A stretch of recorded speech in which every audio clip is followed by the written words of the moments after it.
Civil services की परीक्षा एक ऐसी देश की परीक्षा जिसके अंदर देश के हर बच्चे का सपना होता है कि वो देश की सेवा करे और वो उस काम पर पहुंचे, लेकिन उस सपने को जब परिस्थितियां तोड़ देती हैं, उस सपने को जब ऐसी पेंडेमिक से इफेक्ट हो जाता है तो बच्चे जाएं तो जाएं कहाँ। ऐसे बच्चे यूएसपी एस्पिरेंट हैं जो अटेम्प्ट की मांग कर रहे हैं, ये कह रहे हैं नौकरी नहीं चाहिए हमें, ये कह रहे हैं हमें कोई फेवर नहीं चाहिए, एक बार हमसे अटेम्प्ट तो ले लो।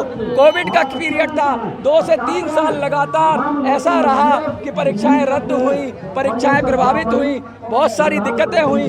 उन सब दिक्कतों के बीच भी सरकार ने बहुत सारी राहतें दी, लेकिन जो ये मांग रहे हैं एक और अटेम्प्ट, क्योंकि कोई 5 साल से लगा है, कोई 3 साल से लगा है, कोई 2 साल से लगा है, एक अटेम्प्ट मांग रहा है। 2024 में लास्ट अटेम्प्ट की बात कर रहे हैं, क्या कहेंगे सर? कह तो पिछले 3 साल से रहे हैं। 2020 के बाद पहली तारीख लगी थी जो यूपीएससी का प्री एग्ज़ाम था, उससे पहले जस्ट 4 दिन पहले ही 4 तारीख को एग्ज़ाम था, 30 तारीख को लगी थी। उन्होंने कहा था कि उस कैटेगरी को दे दिया जाएगा जो सिर्फ अटेम्प्ट बार है, एज बार नहीं है, लेकिन ना फिर एज बार को मिला ना अटेम्प्ट बार को मिला। एज का फैक्टर है और अटेम्प्ट का फैक्टर है, किसी की एज पूरी हो गई, किसी के अटेम्प्ट पूरे हो गए, क्या कहेंगे? यही कहना है मेरा कि जो कोविड के कारण अटेम्प्ट खराब हुए हैं लोगों के, और जो लोग परीक्षा में नहीं बैठ पाए हैं, तो सबको एक्स्ट्रा अटेम्प्ट और एज रिलैक्सेशन मिले, क्योंकि ये प्राकृतिक आपदा थी, इससे किसी का इस पर कोई बस नहीं था, इसलिए सभी को सरकार सुने और सभी को अटेम्प्ट दे। क्या कहेंगे आप, जो ये माहौल है देश के अंदर, क्या सरकार को रिलैक्सेशन देना चाहिए? बिल्कुल देना चाहिए। गवर्नमेंट ने हर सेक्टर को रिलैक्सेशन दे रखा है, जैसे एमएसएमई का लोन को माफ़ किया गया और फोर्स माजोरी क्लॉज डिक्लेयर करके बहुत सारे सेक्टर को बहुत सारे बेनिफिट मिला है। इवन मोर देन 50% स्टेट जो है उन्होंने कंपेंसेटरी अटेम्प्ट उनका स्टेट में भी दिए हैं। तो यूपीएससी क्यों नहीं देगा? देखिए, ये जो पार्लियामेंट्री स्टैंडिंग कमेटी था, उनका रिकमेंडेशन भी था कि कंपेंसेटरी ग्राउंड में 2 एक्स्ट्रा अटेम्प्ट देना चाहिए था, और इवन सुप्रीम कोर्ट ने ये बात को भी उठाए थे।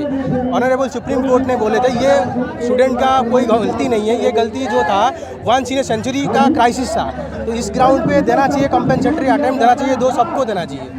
देखिए, ये बात कर रहे हैं कि जब पार्लियामेंट्री कमेटी की भी बात कर रहे हैं, कौन कौन से नेताओं से या एमपी से आप लोग मिले, कुछ ज्ञापन दिया, उनसे रिक्वेस्ट की, क्या किया? अब पीजे प्रदर्शन किया था, उसमें विज्ञापन भी दिया गया था, कोर्ट से मंजूरी भी ली गई थी, लेकिन हमारी मांग यही है जिस बच्चे या जिस लड़का लड़की का अटेम्प्ट एज हो गई उसको दोबारा 2024 में बैठने का मौका दिया जाए।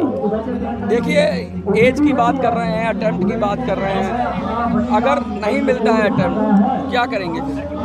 देखिए, ये सब हमारे सीनियर्स हैं और मेरे पास तो अटेम्प्ट बहुत है। आप समर्थन में आई हैं? हाँ, ये हमारे सीनियर्स हैं, तो हम इनके सपोर्ट के लिए आए हैं, क्योंकि कोविड में आप जानते हैं कि सब सपोर्ट के लिए आई हैं। इनका है। यस, एक सपोर्ट के लिए भी और मेरा खुद का भी है। उनका भी है। देखिए, बिल्कुल साफ साफ है कि ये लोगों ने तैयारी भी की थी। यूपीएससी इतनी टफ स्टडी होती है, दिन रात पढ़ते हैं, और हल्का सा भी कुछ अगर गड़बड़ हो जाए तो, और गड़बड़ तो इतनी बड़ी हुई कि पूरी दुनिया ही उससे कांप गई।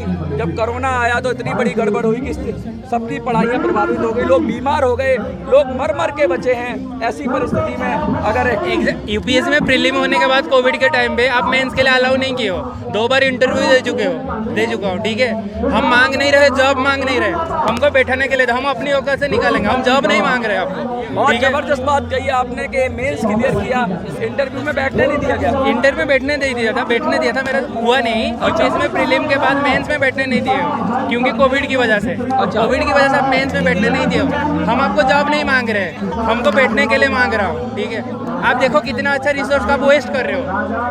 देखिए, देश के जो नौनिहाल हैं, जो भविष्य हैं, वो देख रहे हैं, वो ये कह रहे हैं, ये कुछ लोग हैं वो ये कह रहे हैं कि हमने बड़ी ज़बरदस्त तैयारी की, लेकिन परिस्थितियों की वजह से हमारी कमी नहीं थी, वो संसार में ही पूरे में पेंडेमिक था और इतनी बुरी हालात थे। सरकार ने रिलैक्सेशन हर सेक्टर को दिया, तो यूपीएससी के एस्पिरेंट्स को क्यों नहीं? क्या कहना? यहाँ पे आईआईटी के बच्चे भी रोड पे आ गए। आप देश की टॉप यूनिवर्सिटी के बच्चे को आप रोड पे आके रखो। देखो आप इंडिया की डेमोग्राफिक डिविडेंड को कहाँ तक ले आए हो। देखो आप कितना अच्छे रिसोर्स को वेस्ट कर रहे हो। आप देख लो, हम जॉब नहीं मांग रहे, हम अटेम्प्ट मांग रहे हैं। बड़ा मुश्किल हो रहा है कि अब अटेम्प्ट के लिए भी लोगों को प्रदर्शन करना पड़ रहा है, तो क्या कहेंगे? छात्र अपनी बात रखने के लिए प्रदर्शन करते हैं, उसको सरकार को उस पर ध्यान देना चाहिए कि आज सरकार कहती है कि देश जो है युवाओं से चलता है। आज युवा अपनी राय के लिए, अब अपनी एटम के लिए, अब अपने हक के लिए यहाँ पर खड़े हैं, तो उस पर सरकार को ध्यान देना चाहिए। और हम सारे साथी यहाँ मिलकर अब एक सरकार को चेतावनी देना चाहते हैं, अगर इस बार अगर एटम नहीं मिलेगा तो अगली बार वो संसद का घेराव करेंगे। संसद का घेराव करेंगे। युवा कहते हैं युवा अगर बिगड़ जाए तो देश की तकदीर बना भी सकता है, अगर बन जाए और बिगड़ जाए तो देश के लिए खतरनाक हालात भी पैदा कर सकता है। युवा देश में अराजक नहीं होना चाहिए। अगर एक अटेम्प्ट मांग रहा है और उसका कोई वैलिड रीजन है, सरकार को सोते हुए नहीं रहना चाहिए। इनके करियर का सवाल है, एक अटेम्प्ट कोई बड़ी बात नहीं है। अगर दे दिया जाए रिलैक्सेशन तो मुझे तो लगता है कोई दिक्कत नहीं होनी चाहिए। आपको क्या लगता है कि इनको एक अटेम्प्ट मिलना चाहिए? एक अटेम्प्ट मिलना चाहिए। तो वीडियो को ज़्यादा से शेयर